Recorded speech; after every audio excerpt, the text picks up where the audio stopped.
dirhamin 1000 dirham. Ya, karomatan sebagai kemuliaan. Di ta'limi harfi wahidin dikarenakan dia mengajarkan satu huruf. Satu huruf 70 juta.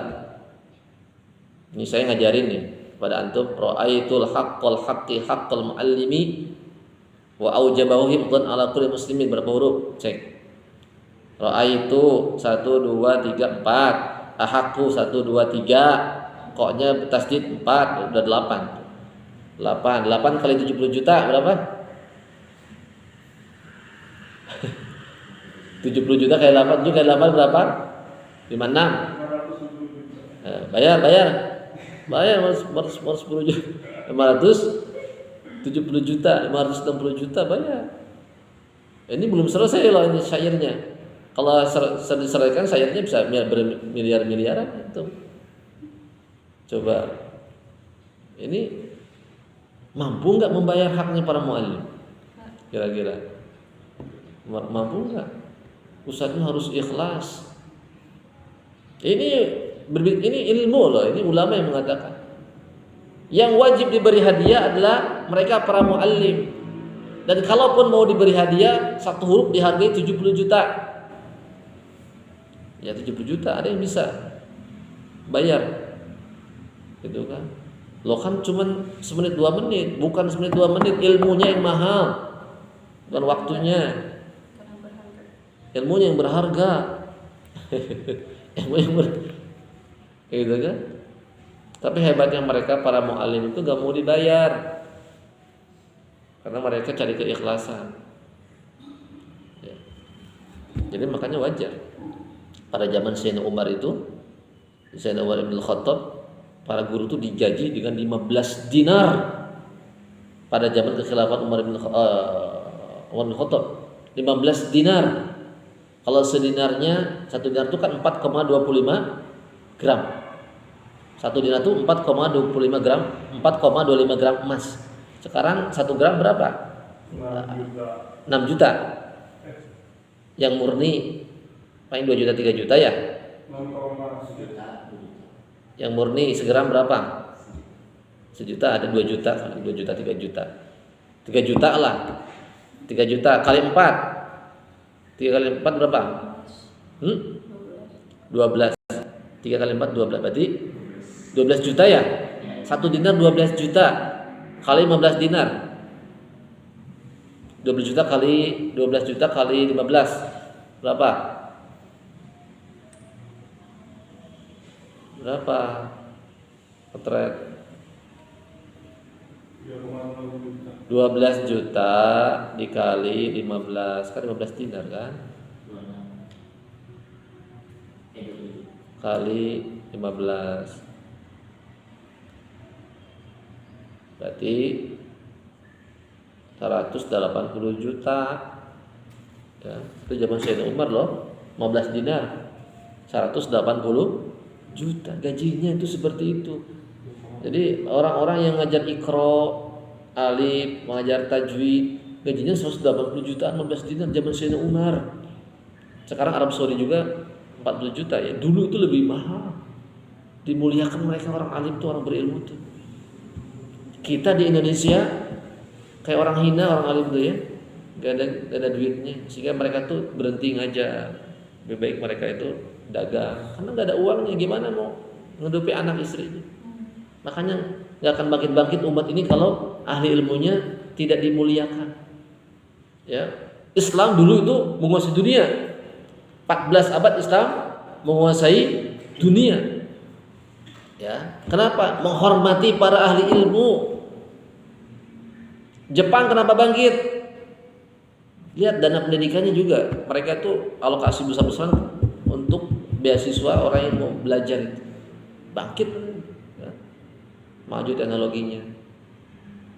Iran sekarang kan, itu luar biasa itu, investasi ke mereka, ke ilmuwan nuklir dan sebagai ke ahli-ahli ilmu. Bangkit. Indonesia kenapa nggak bangkit? Orang ilmunya nggak dihargai. Mereka nggak tahu bahwa puncak kebangkitan peradaban itu adalah beradanya para ahli ilmu. Ahli ilmu dan muliakan mereka. Kalau pengen banyak, muliakan. Gaji yang benar, yang gede gajinya, biar mereka itu nggak pusing mikir ekonomi, kasihan. Ya. Jadi kalau mau dihargakan segitu. Ini ilmu agama ya, nggak sebanding. Ustadz harus ikhlas. Itu ya. Ustadznya sendiri mereka akan ikhlas. Jadi saya bukan membela saya, membela orang lain yang mereka itu para ustadz, mereka kasihan ya. Rekan-rekan itu luar biasa mereka. Mereka kesusahan sampai utang-utang. Tapi mereka tetap belajar dan mereka ikhlas dalam mengajar. Seperti itu ya. Ini saking mulianya, hak yang paling besar adalah haknya muallim. Ini saya akan sampaikan, ini ada alasannya di sini. Kenapa kok seperti itu? Fa inna man 'allamaka, maka jika seseorang 'allamaka memberitahumu mimma tahtaju ilaihi fid din, yang kamu butuhkan dalam urusan agamamu, jika ada orang mengajarimu ya pada apa-apa yang kamu butuhkan di dalam agamamu, fahuwa abuka fid din, maka dia bapakmu fid din, dia dalam agama, dalam urusan agama. Dia bapakmu juga dalam urusan agama. Dia bapakmu juga dalam urusan agama. Jadi ada bapak dalam dunia, ada bapak dalam agama. Yang melahirkan kita, bapak kita dalam dunia. Yang mengajari kita urusan agama adalah bapak kita dalam agama. Cik mulia mana? Kita cek hadisnya nih. Ada Rasulullah mengatakan, khairul abai min 'allamaka. Khairul abai, sebaik-baik bapak man 'allamaka, orang yang mengajarimu, orang yang mengajar. Tuh, sebaik-baik bapak itu bukan yang nyuapinmu. Di sini enggak ada, Rasulullah mengatakan sebaik bapak orang yang memberi nafkah kepada, enggak begitu. Tapi man 'allamaka, orang yang mengajarimu. Paling baik itu. Berarti kalah enggak orang tua kandung kita? Kalah enggak? Kalah. Ini bukan saya ngomong, Nabi. Fa innahu di tengahnya dan syarahnya. Fa innahu rawiya, sungguhnya rawiya diriwayatkan anhu darinya, annahu, sungguhnya Nabi berkata, qala berkata Nabi, khairul abai man 'allamaka. Sebaik-baik para bapak adalah orang yang mengajarimu. Bapak yang paling baik adalah orang yang mengajarimu. Kalau bapaknya bapak kandungnya ngajari agama, berarti lebih baik juga. Double itu. Udah bapak kandungnya dia ngajari ilmu lagi. Misalkan bapaknya nggak ngajari agama, dia belajar sama ustadz lain, berarti ustadz lain itu lebih baik dari bapaknya yang melahirkannya, kata Nabi. Di sini ada syarahnya nih, dijelaskan. Loh, kenapa sih seperti itu Nabi mengatakan? Ini ada.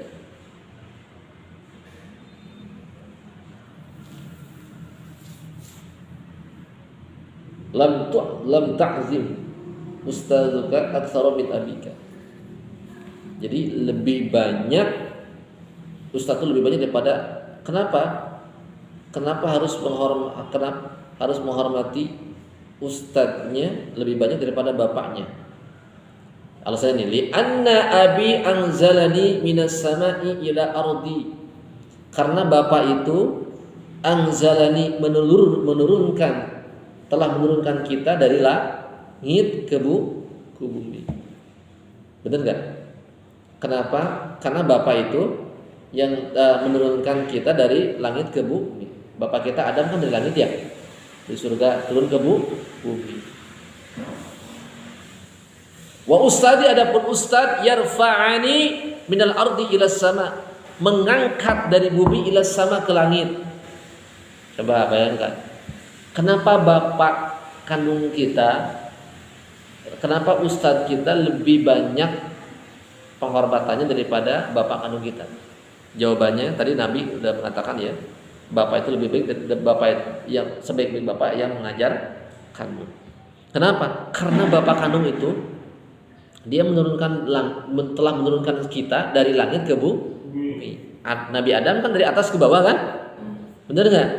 Tapi ustaz Ustadz itu wa ustadzi dan ustadz kita arfa'a yurfi'u rafa'a yarfa'u mengangkat ni kepadaku minal ardi dari bumi ila sama ke langit. Coba jasanya gede enggak? Ngangkat dari bumi ke langit.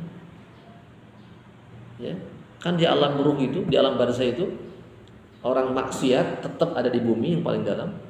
Orang ahli taat ke langit karena mereka mulia. Gitu kan? Itu peran siapa sih? Seseorang itu bisa naik ke langit, berarti mulia. Langit itu berarti mulia. Itu perannya para ustadznya, para gurunya.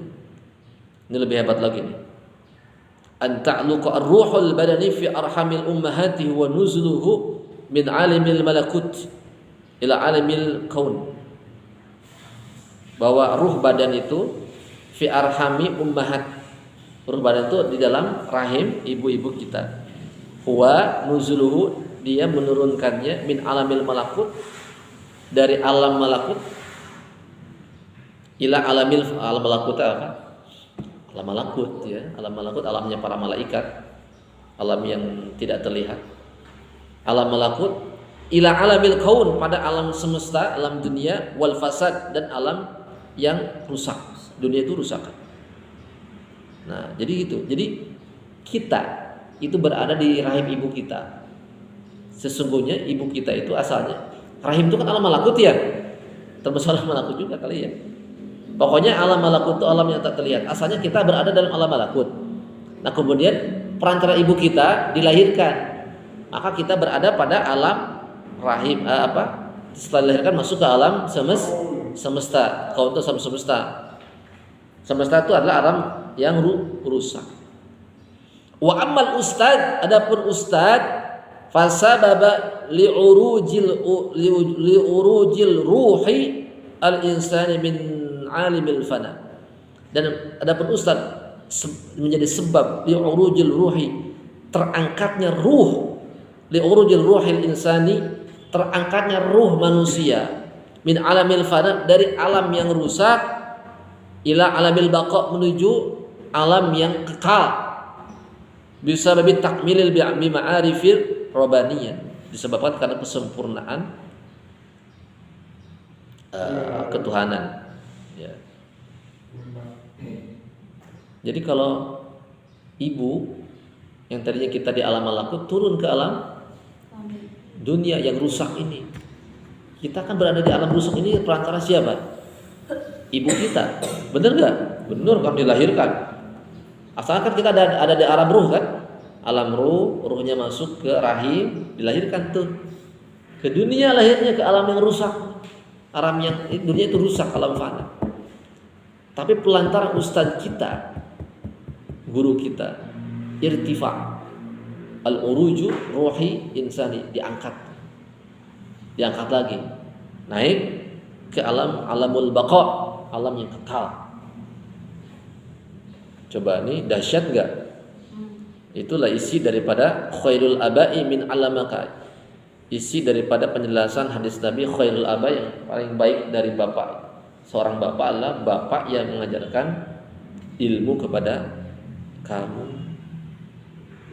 Ya, ini sebaik-baiknya, yang paling baik. Bapak kamu juga baik, mereka yang ngasih nafkah. Tapi ini berbicara yang paling baik, yang memberikan pelajaran agama.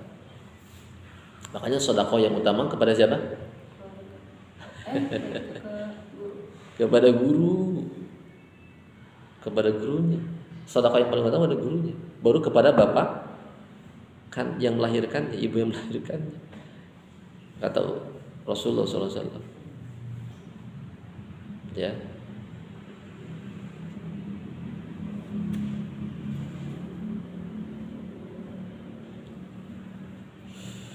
Wa kana ustadzuna, dan telah berkata guru kami, ustadz kami, Syekhul al-Imam Syekh al-Imam Sadiduddin, Imam Sadiduddin Asy-Syirazi, yaitu orang Syiraz.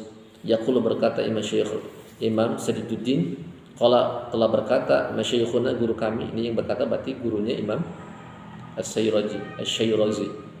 Man arada ayyakuna ibnahu aliman. Man barang siapa arada bermaksud ayyakuna ibnahu menginginkan anaknya aliman menjadi orang alim.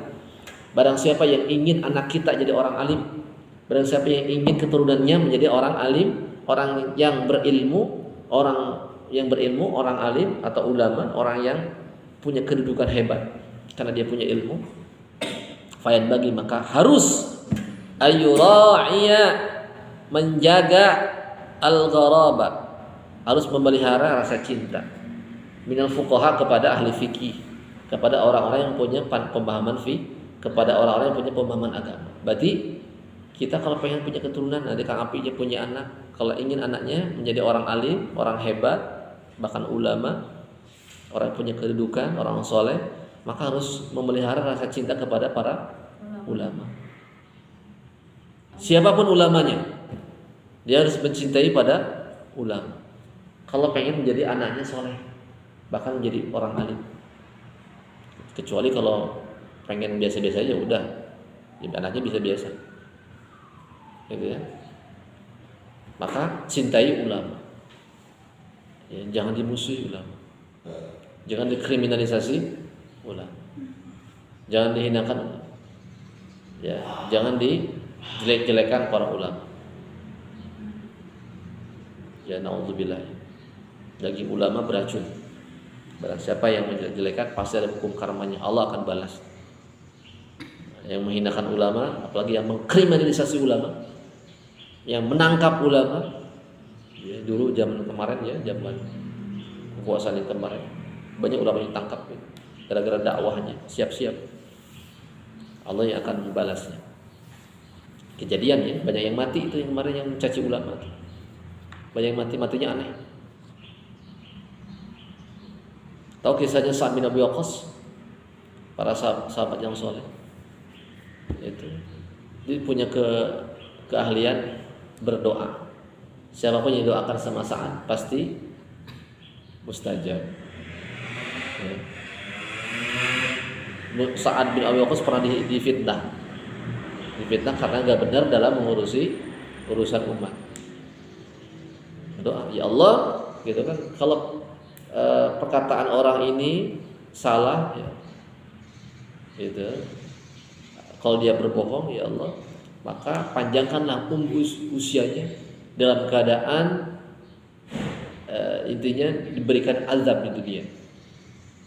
Dan orang-orang menyaksikan orang yang didoakan Sa'ad bin Abi Waqqas itu, ya panjang usianya dalam keadaan dia itu sakit-sakitan, kemudian juga dihinakan, pokoknya susah hidupnya itu, sakit, dihinakan dan sebagainya, ya. Jadi doa para ulama itu mustajab. Hati-hati dengan mereka, para alim. Orang yang ikhlas itu mustajab doanya.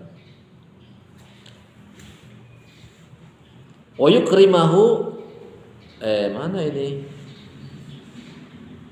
Jadi kalau kita ingin ya kita punya anak keturunan mereka hebat, orang alim, orang soleh, orang bertakwa, orang cinta kepada Allah, mereka ulama, ya, maka kita harus cinta dulu pada ulama. Walaupun kita ini nggak jadi ulama, ya, tapi anak kita bakal jadi ulama kalau kita rasa cinta kepada para ulama. Wa yukrimahu, kemudian muliakan, cintai mereka para ulama, kemudian wa yukrimahum, muliakan mereka para ulama, muliakan, dimuliakan, wa yu'zimahum, agungkan mereka, agungkan, jangan direndahkan, jangan dikecilkan, agungkan, besarkan. Wa yu'tihim, kasih hadiah mereka, kasih hadiah syai'an, pada sesuatu. Fa illam yakun ibnahu aliman, jika anaknya tidak menjadi ulama, jika anaknya tidak menjadi orang soleh, jika anaknya tidak jadi orang alim, jadi orang hebat, hafiduhu aliman, nanti cucunya itu akan jadi orang hebat. Nanti cucunya akan menjadi orang hebat. Bener loh ya. Imam Syafi'i itu kan yang hebat itu siapa? Syafi'i itu kan nama kakeknya ya kalau nggak salah. Cucunya jadi hebat. Itu Imam Bukhari itu yang hebat tuh Imam Bukharinya. Itu bapaknya juga terkenal loh. Bapaknya Imam Bukhari itu terkenal pencari ilmu yang warok, bapaknya Imam Bukhari itu. Sampai ulama itu mengatakan bahwa dari kewarwan bapaknya Imam Bukhari melahirkan Al-Imam Bukhari. Kewarwan apa? Ya, kewarwan ya. Dari kewarwannya Imam Bukhari melahirkan karya Sahihul Bukhari. Begitu. Ada ulama namanya Yusuf An-Nabhani, qadi sufi. Dia punya cucu yang terkenal, yang alim, yaitu Syekh Taqiyuddin An-Nabhani, terkenal sekarang cucunya. Kemudian juga banyak yang cucu-cucunya jadi orang hebat. Anaknya jadi orang hebat. Bapaknya biasa, tapi nanti anaknya yang hebat. Kalau nggak anaknya, cucunya nanti yang hebat. Itu dari minimal dari rasa cinta dulu kita kepada orang soleh.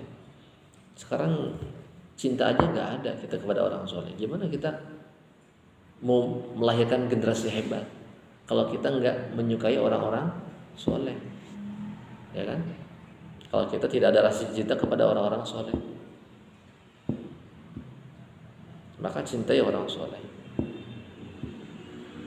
Waban tauqiri muallim, dan diantara mengagungkan para guru, para ustadz, mereka para pengajar, para masyayikh, para ustadz, para alim ulama, alla yamshiya amamahu, diantaranya janganlah seorang penuntut ilmu berjalan di depan mereka, jadi di belakang. Jadi jangan berjalan di depan mereka. Itu bentuk cara mengagungkan para ulama itu, para guru kita, para masyayikh. Maka janganlah berjalan di depan mereka karena su'ul adab, itu etikanya kurang. Maka guru kita di depan. Wala yajlisa makanahu, dan jangan duduk di tempat duduknya guru kita. Jangan duduk di tempat duduknya guru kita. Ini dulu juga zaman SD juga ngeterap ya, zaman SD kita kalau ada tempat duduk guru tuh kayak keramat gitu. Jangan duduk. Jadi semua orang tuh waktu saya SD tuh nggak ada yang berani duduk di meja si kursi guru, nggak ada. Saya belum pernah tuh semenjak saya balik SD dulu ya, setahu saya. Kelas 1 sampai kelas 6 SD belum pernah duduk di tempat duduknya guru. Duduk di kursinya. Gitu. Dan teman-teman juga begitu diajarkan waktu SD itu. Ini bagus tuh waktu SD. Dan tempat duduk tuh enggak berpindah, situ aja. Enggak jengsol ininya. Gitu ya. Duduk aja enggak berani, apalagi loncat-loncat terus diinjek, enggak berani. Jadi dulu kita punya pemahaman dulu ya, waktu di Purwakarta itu, jadi tempat kursi guru itu memang sakral gitu. Sakral. Ternyata ketika mondok, ini ternyata ada di ta'limut ta'alimnya, insyaallah. Jadi itu cara memuliakan tempat duduknya guru. Wala yabtadi'a, dan tidak boleh mendahului kalama indahu illa bi'idni, pembicaraan gurunya. Jadi kalau gurunya belum ngomong, jangan ngomong dulu kita. Sebelum mereka ngomong, kita dengerin. Ya, kita dengerin mereka ngomong. Kalau ada izin boleh. Kita diberikan, diminta itu supaya kita ngomong boleh. Jadi kalau nggak diizinkan jangan ngomong. Wala yuksira al-kalam indahu, dan jangan banyak ngomong di hadapan para guru. Cerewet itu ya. Itu. Jangan banyak ngomong di hadapan para guru, itu juga su'ul adab. Tidak baik. Walas ala syai'an inda mulalatihi, dan jangan bertanya inda mulalatihi tatkala gurunya lagi capek. Nggak boleh bertanya kepada guru-guru kita yang lagi capek ditanya. Ini berarti ini teguran untuk para murid-murid yang cerdas, yang pinter, yang dia haus ilmu. Ini gurunya ngos-ngosan itu. Jadi saya pernah nelpon ke guru saya lagi sibuk kali ya. Itu ditegur langsung, tolong dong jangan seperti ini gitu kan. Jadi guru saya, kenapa ya, saya nggak ada salah apa? Ya mungkin dia lagi sibuk, lagi capek, gitu kan. Wayura'i al-waqta, maka kita harus menjaga waktu. Kita pengen bertanya kepada guru kita, lihat dulu nih, kalau ingin ada permasalahannya, kita ingin bertanya, ingin ada hajat, kebutuhan, maka harus tahu waktu. Ini guru kita lagi senggang, takut lagi sibuk, jangan. Apalagi lagi capek, jangan. Ini orang udah ngos-ngosan ya, udah ke sawah, ya belum makan, belum mandi. Ustaz Afwan, saya mau tanya kepada antum, sebelum antum menjawab saya gak akan pergi gitu kan. Wah, ini maksa. Ini ustaznya udah jadi sawah, kecapean, belum makan, belum mandi, gitu kan, paciwa. Pasti ustaznya tidak akan menolak. Nggak akan menolak deh. Mungkin ada juga yang menolak ketika memang beda-beda ya. Beda-beda. Kalau sudah dekat, kemudian juga tahu kondisi ustaznya pasti. Tapi ada juga ustaznya, para ustaz itu mereka tidak akan menolak. Apalagi kalau ke jamaah, ke masyarakat, pasti nggak akan menolak kalau ke masyarakat. Beda dengan ke murid sendiri, ke santrinya pasti. Kalau ajengan para ulama itu ketika dia memperlakukan santri beda dengan masyarakat. Kalau santri kayak ke anaknya, dia agak tegas. Tapi kalau ke masyarakat enggak, pasti nggak akan dijawab, nggak akan ditolak. Ini cerita juga nih, beberapa guru kita ketika dia nyantri, dia ingin cari sanad hadis, masyayikh di Saudi, di Makkah, di Masjidil Haram, ditikung, dicegat. Syekh kata kan, ana aqra'u hadis, saya ingin baca hadis kepada antum. Dia baca, semangat ya para pencari ilmu semua. Gitu. 1 jam loh dia baca hadis, tapi masih semangat muridnya. Ustaz, syekhnya udah ngantuk lagi. Insyaallah. Sama guru saya waktu lagi nyantri. Gitu. Kasihan. Tapi temennya dia gak nyadar, baca aja terus. Allah, gurunya udah ngantuk udah gitu. Gitu.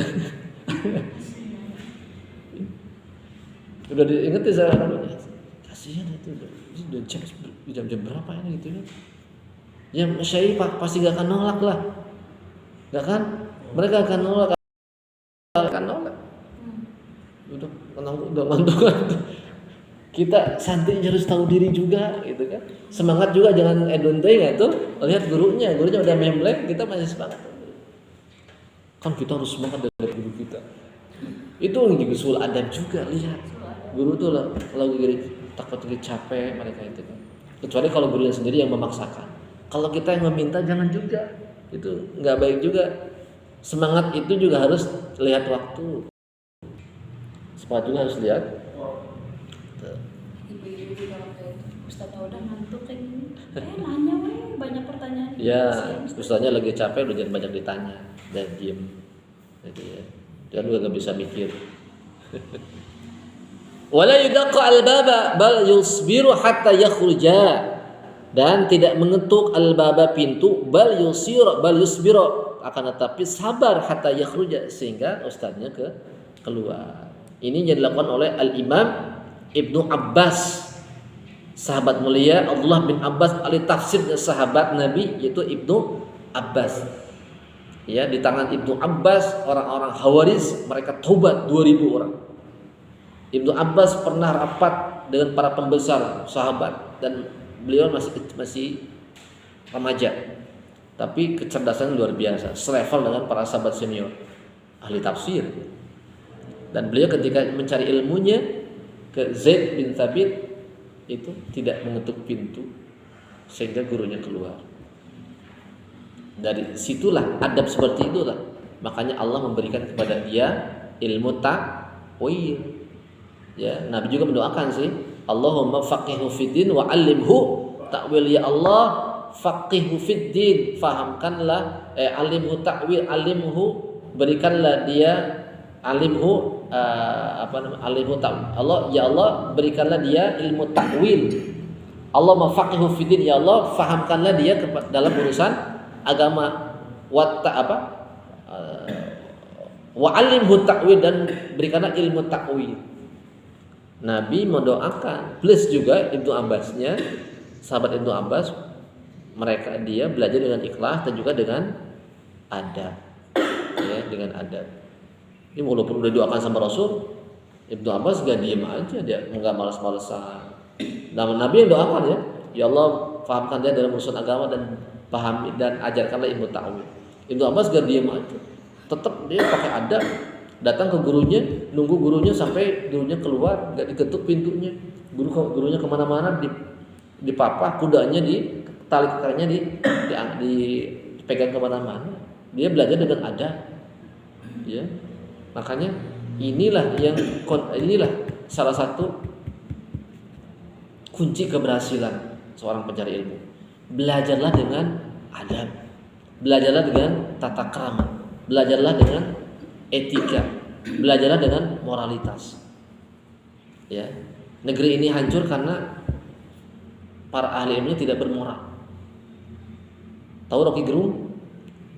Rocky Gerung bilang, ya ini ahli filsafatnya bangsa ini kan.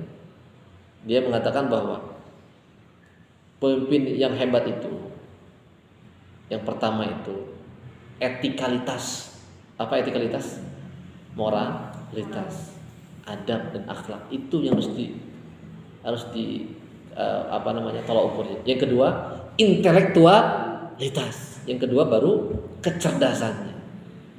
Yang ketiga baru elektabilitas, keterkenalan. Etika dulu, baru kecerdasan, kepintaran, baru keterkenalan. Bangsa ini kebalikan. Yang dipilih itu apa? Elektabilitas dulu, keterkenalan dulu. Etikanya nol, intelektualnya apalagi hancur. Makanya kemarin ahli ilmunya banyak di penjara kan, di kriminalitas. Kenapa? Karena yang memimpin bukan ahli ilmu. Mereka yang tidak cinta ilmu dan tidak cinta ulama. Itu kata mereka, ya. Itu bukan ulama ya. Mereka para cendekiawan. Mereka cendekiawan para ahli ilmu di bidang tersebut. Jadi berarti apa? Moral krisis. Itu Islam tuh ada. Bahkan standar keberhasilan para pencari ilmu moral. Pintar tuh nomor sekian. Ya. Pintar tuh nomor sekian. Bukan kayak Abu Hurairah, bukan orang pintar. Pintar enggak Abu Hurairah? Bukan. Tapi riwayat hadis kan, orang yang paling banyak meriwayatkan hadis Abu Hurairah. Bukan orang pintar, bukan orang cerdas, orang yang suka lupa-lupaan. Karena beliau belajar dengan Rasulullah, pakai adab, pakai akhlak, sehingga Rasul mendoakan, sehingga datanglah keberkahan ilmu, sehingga beliau kemudahan tugas. Jadi sangat mungkin bagi Allah. Orang ketika belajar susah, mikir susah, ngantuk-ngantukan. Tapi karena dia ta'zim kepada gurunya, kepada ilmunya, tiba-tiba pulang dari pondok, kok saya jadi orang cerdas ya? Gak tahu deh, kok jadi ujung-ujung bisa baca kitab, bisa ngajar, bisa. Mudah gak bagi Allah? Mudah. Dan faktanya juga begitu. Orang yang berhasil itu orang yang begitu. Yang cerdas di pondoknya, mereka gak keangkat di masyarakatnya. Tapi yang di pondoknya biasa-biasa saja, mereka gak cerdas keangkat. Karena waktu di pondoknya, ketika belajarnya mereka hormat kepada gurunya, hormat kepada ilmu. Gitu kan. Guru-guru saya juga, mereka juga ceritanya bukan orang cerdas. Terus sekarang udah punya sekolah, punya pesantren, universitas, peternakan, percaya oleh umat. Bukan orang cerdas. Mereka orang yang orang yang mengabdi, bantu gurunya, gitu kan. Ketika ada acara, mereka jadi kayak pembantu saja. Kemana-mana disuruh-suruh. Ustaz Didi itu begitu guru saya. Jadi disuruh kemana, disuruh nyiapin. Jadi orangnya mauan, gitu ya, nyiapin. Jadi kayak pembantu itu. Itu sekarang jadi orang hebat. Dipercaya sama umat, sama masyarakat. Dibuatin rumah, dibuatin pondok, dibuatin sekolah. Kemarin juga terakhir universitas, peternakan. Wah, luar biasa. Jadi Allah bukakan keberkahan. Falhasil Maka kesimpulannya annahu yatlubu ridhahu. Jadi yang tadi itu tujuannya lah untuk mencari ridho gurunya. Tidak boleh berjalan di depan gurunya, tidak boleh duduk di tempat duduk gurunya, tidak boleh berbicara di sampingnya, tidak boleh banyak ngomong cerewet di depan gurunya. Ya, kemudian juga tidak boleh bertanya ketika gurunya capek, tidak boleh nutup pintu ketika gurunya belum keluar, sabar menunggu. Dalam rangka untuk apa sih? Yatlubu ridho, mencari ridho. Intinya itu mencari ridho. Ya, ketika gurunya ridho, maka Allah akan ridho. Coba seorang guru ketika muridnya begitu, pasti dia akan iba nggak? Menangis gitu. Dia akan kasihan nggak? Ya, ketika seorang murid itu seperti itu. Ya. Jadi kok anak ini baik gitu kan? Kemudian mau melayani gurunya padahal nggak diminta. Dia minta tuh gurunya di sepertiga malam pada Allah. Ya Allah, solehkanlah fulan, dan berikanlah keberhasilan. Itu pasti itu. Maka mustajab, Allah akan memberikan kemudahan. Wa istaniba sukhtahu, dan menjauhi sesuatu yang dibenci oleh gurunya. Maka jauhilah sesuatu yang dibenci oleh gurunya. Gurunya benci, maka jauhi. Gurunya nggak suka makan, misalkan apa ya, makan ikan asin. Pak Ustadz ya, maka ikan asin atau apa aja yang dibenci lah ya, yang tidak disukai, maka jauhi. Wa yamtathala amruhu fi ghairi maksiyat. Kemudian juga mencontoh kepada gurunya. Ya, jadi kita ini harus mencontoh atau taat kepada guru kita, kepada masyayikh kita. Ya. Selagi tidak ada kemaksiatan. Tapi kalau ada kemaksiatan jangan taat. Wala ta'ata lil makhluqi fi ma'siyati khaliq. Tidak ada ketaatan kepada makhluk. Kalau gurunya ya maksiat, nyuruh enggak benar, jangan taat. Selama gurunya tidak taat, tidak menyuruh kepada kemaksiatan, maka harus taat. Saya pernah dinasihati sama guru saya, Ustaz Bambang ya, ketika saya mau pindah pondok. Maka mesti ingat tuh nasihatnya. Saya minta nasihat, saya mau pindah. Waktu itu kan tahfidz, pindah ke pondok yang lain. Nasihat saya, isbir gitu ya. Isbir, antum harus sabar. Siapapun yang mengajar antum. Itu nasihat, ingat tuh nasihatnya. Sabar ketika belajar. Siapapun yang mengajarnya, sabar. Mau dia galak, sabar. Mau dia itu gurunya itu lembek, sabar. Mau dianya baik atau galak, sabar. Gurunya suka ceprat-cepret, sabar. Itu nasihatnya, sabar. Ya, memang seperti itu. Guru semua, nggak ada guru tuh yang dia itu benci kepada muridnya, ada nggak? Seorang pengajar ada nggak yang dia benci kepada muridnya? Nggak ada. Nggak ada yang benci.